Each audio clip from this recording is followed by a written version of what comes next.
Hello दोस्तों, मेरे जिगर के छल्लो कैसा हो। मैं आ चुका हूँ एक नया वीडियो लेकर आपके लिए। आज हम बात करेंगे ग्रुप डी एग्ज़ाम और एसएससी जीडी की जो वैकेंसी आई हुई है उसके बारे में। काफ़ी दिन से वीडियो बनाने की सोच रहा था लेकिन नहीं बना पाया। आज टाइम मिला है तो आज बनाया है। पहले मैं आपको बता दूँ, मैं मेरी हॉस्टल के छत पर हूँ और वहीं से वीडियो रिकॉर्डिंग कर रहा हूँ। तो मैं आपको पहले मेरी हॉस्टल दिखाता हूँ, उसके बाद चर्चाएँ करते हैं हम। देखिए, ये रहा मेरा हॉस्टल का व्यू। ये पीछे मेरे छत है, ये देखिए भाई। और नीचे का दिखाता हूँ, इधर रूम है, ये देखिए गाइस, ये रहा रूम। और नीचे का व्यू से है, ये देखिए, आप देख सकते हो। ये बड़वाई भोपाल में जो हमारा हॉस्टल है वो है, ये देखिए, आपको दिखाई दे रहा होगा अच्छे से। ये रहा उसका छत, देखिए गाइस, इधर से देखिए, ये देख पा रहे होंगे आप। और ये पीछे देख पा रहे होंगे आप, खेत है पीछे, अच्छे पेड़ पौधे लगे हुए, अच्छा लगता है। थोड़ी शांति रहती है इधर, शांत माहौल रहता है, नो डिस्टर्बेंस। ये देखिए गाइज, और इधर दिखाता हूँ मैं, पीछे हमारे एक आवासीय कॉलोनी है, अलार्क रेसिडेंसी। उधर भी अच्छा माहौल है, बढ़िया, शोर शराबा नहीं होता है। देखिए, आप देख पा रहे होंगे पीछे की कॉलोनी, ये है अलार्क रेसिडेंसी,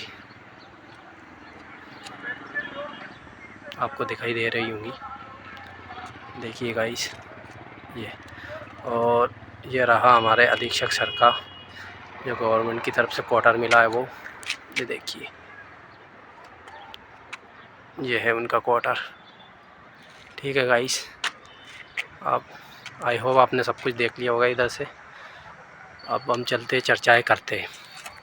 तो गाइस, मेरे ग्रुप डी के एग्ज़ाम की बात करते हैं। मैंने उसमें किए 80 अटैम्प्ट, जिसमें से 2-3 क्वेश्चन साइंस के गलत हो चुके। तो ऐसे करके 75 के समथिंग स्कोर रहेगा, माइनस मार्किंग के नंबर हटाकर। अब मैं बताता हूँ उसमें आपको कि 30 नंबर की रीजनिंग आ रही है, 25 नंबर का मैथ है, 25 नंबर की साइंस है, उसमें 20 नंबर का जनरल अवेयरनेस दे रखा है, उसमें general awareness and current affairs. लेकिन 20 के 20 की क्वेश्चन करंट अफेयर्स का आ रहे हैं उसमें, और 20 क्वेश्चन करंट आ रहा है 2025 का पूरा। और एक भी क्वेश्चन ऐसा सिंगल नहीं है जिसमें हिस्ट्री, पॉलिटी, ज्योग्राफी से पूछ रहा हो, वो पूरा करंट दे रहा है। तो गाइज, ऊपर ऊपर से करंट अफेयर्स पढ़ने से काम चलेगा नहीं, क्योंकि आपसे क्वेश्चन नहीं बनेंगे। जो आप सोचते हैं कि मेन चीज़ें पढ़ लेते हैं, जो फेमस चीज़ें हुई है अभी उनको पढ़ लेते हैं, तो उनसे क्वेश्चन आप 3-4 बना पाओगे, इससे ज़्यादा नहीं बना पाओगे। क्योंकि पर डे पेपर हो रहे, 20 क्वेश्चन पर एक शिफ्ट में है, तो मतलब फेमस चीज़ें क्या ही देगा वो, एक पेपर में 3-4 चीज़ देगा। तो आपको कम से कम 10 से 12 क्वेश्चन बनाने। अगर 10 से 12 क्वेश्चन आपने करंट अफेयर्स में बना दिए तो समझो आपका सिलेक्शन पक्का है। क्योंकि साइंस का मैं आपको एक रामबाण तरीका बताऊंगा कहाँ से पढ़ना है। क्योंकि मेरी शिफ्ट में जो क्वेश्चन आए और जहाँ से मैंने पढ़ा है ना, वो क्वेश्चन पूरे मतलब नीरज जहांगीर सर के थे। और पूरे एग्जैक्ट मतलब नीरज जहांगीर सर के same to same question exam में छपा है। यानी ये कह सकते हो कि एग्जामिनर नीरज जहांगीर सर के क्वेश्चन कॉपी कर रहा है। क्योंकि मेरे क्वेश्चन सेम टू सेम जैसे उनसे पढ़ा है मैंने, केमिकल रिएक्शन किनको कि मिलाने से क्या बनेगा, धातु से एसिड की क्रिया करवाएंगे तो कौन सी गैस बनेगी, और इस हिसाब से मतलब सेम उन्होंने पढ़ाया था कि ऐसा ऐसा होगा, तो सेम वैसे के वैसे क्वेश्चन उन्होंने पूछा है। वृत्ति गति में क्या होता है, इस टाइप से क्वेश्चन आ रहे हैं। तो आप नीरज जहांगीर सर के पेड बैच जो है निर्माण, उससे पढ़ लीजिए। वो नहीं है आपके पास तो उन्होंने 45 क्लासेस यूट्यूब पे फ्री डाल रखी, उनसे भी पढ़ जाओगे आप, तो भी 20+ क्वेश्चन बना लोगे। तो गाइस, यही कहना चाहूँगा। और मैथ मतलब सिंपल मैथ आ रहा है, अर्थमेटिक मैथ आ रहा है, एडवांस का उसमें कुछ भी नहीं है।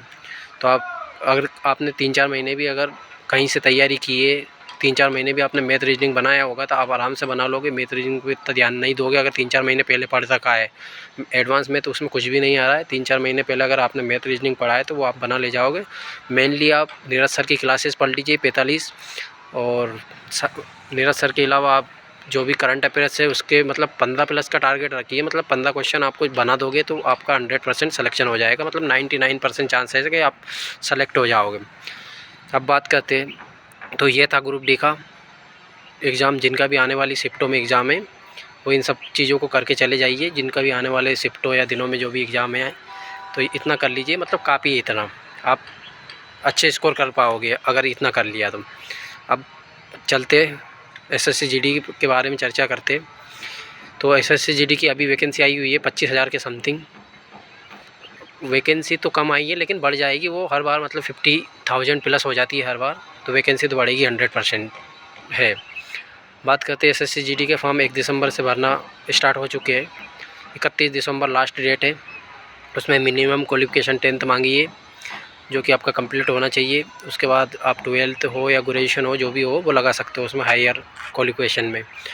बात करते उसमें जो भी आपके डॉक्यूमेंट है उनको प्रॉपर आप पहले ही बनवा के रख लीजिए, जैसे कि ओबीसी का सेंट्रल का सर्टिफिकेट हुआ, ओबीसी सर्टिफिकेट, डोमिसाइल तो सबके पास होना ही चाहिए स्टेट का।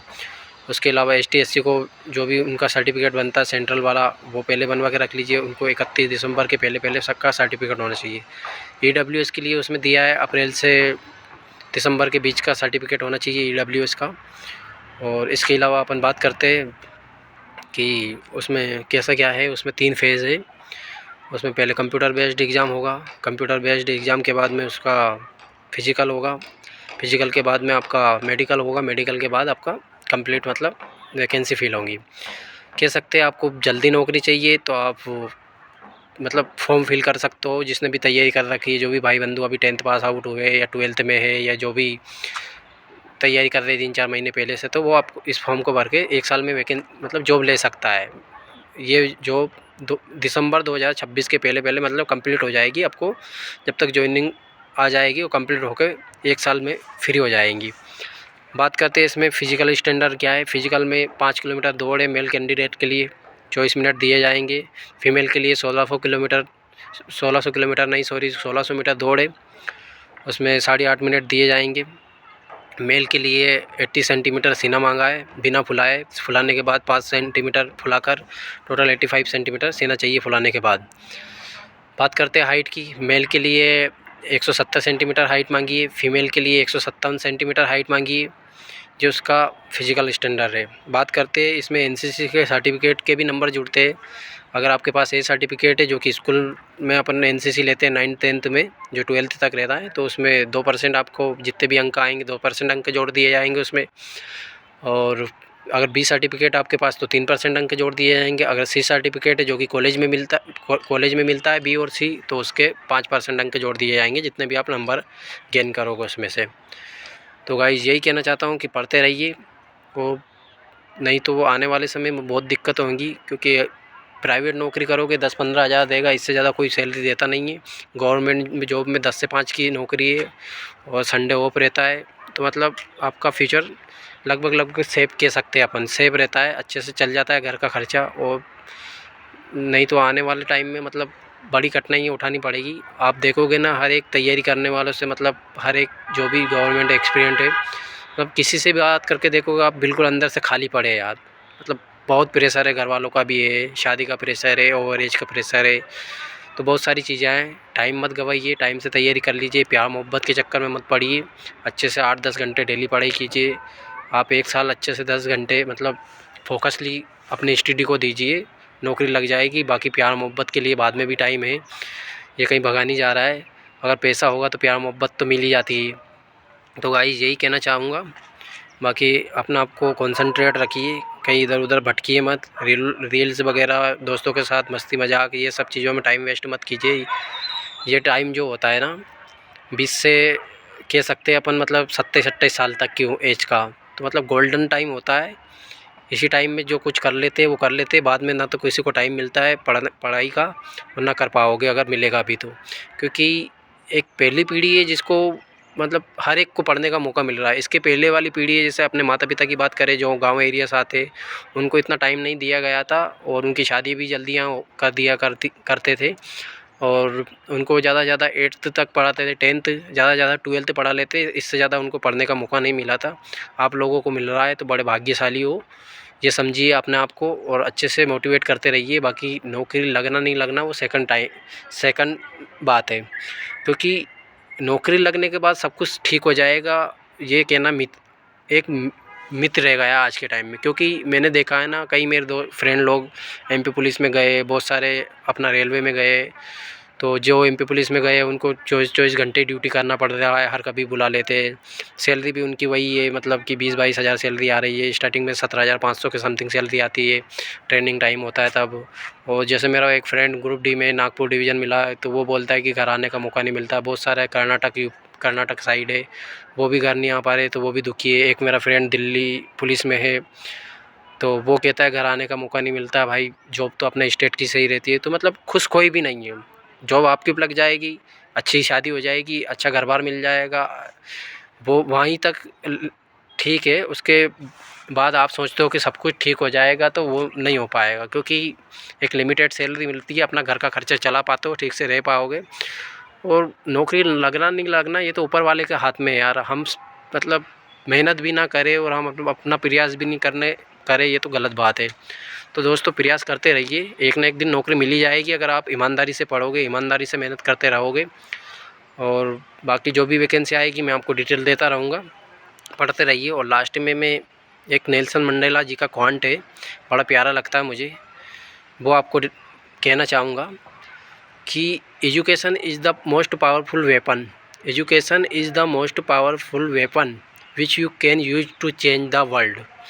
यानी कि मैं हिंदी में इसका मतलब बताता हूँ आपको कि शिक्षा वहाँ हथियार है, शिक्षा वहाँ हथियार है जिससे आप पूरी दुनिया को चेंज कर सकते हो। को गाइस शिक्षा बहुत ज़रूरी है। बाबा साहब भीमराव अम्बेडकर ने शिक्षा ग्रहण की थी, तो उन्होंने संविधान बना डाला, ना जाने कौन कौन से काम कर डाले। तो पढ़ते रहिए गाइस, आप भी दुनिया में चेंजेस ला सकते हो। छोटे छोटे चेंजेस ही बहुत एक दिन बड़े चेंजेस बन जाते हैं। बाकी परेशान में तो ये नौकरियां तो गवर्नमेंट जितनी निकाल रही है वही सही है, अपने को तो क्या है यार, एक सीट चाहिए रहती है। तो उसी के लिए पढ़ते रहिए। जो भी है 2028 में चुनाव आने वाले हैं, तो उसके पहले गवर्नमेंट नौकरियां निकालेगी, अभी से प्रिपरेशन करते रहिए। जब एग्ज़ाम फॉर्म निकलते हैं तब आप एग्ज़ाम फॉर्म डाल के अच्छे से एग्ज़ाम देकर अपनी नौकरी एक नौकरी ले सकते हो।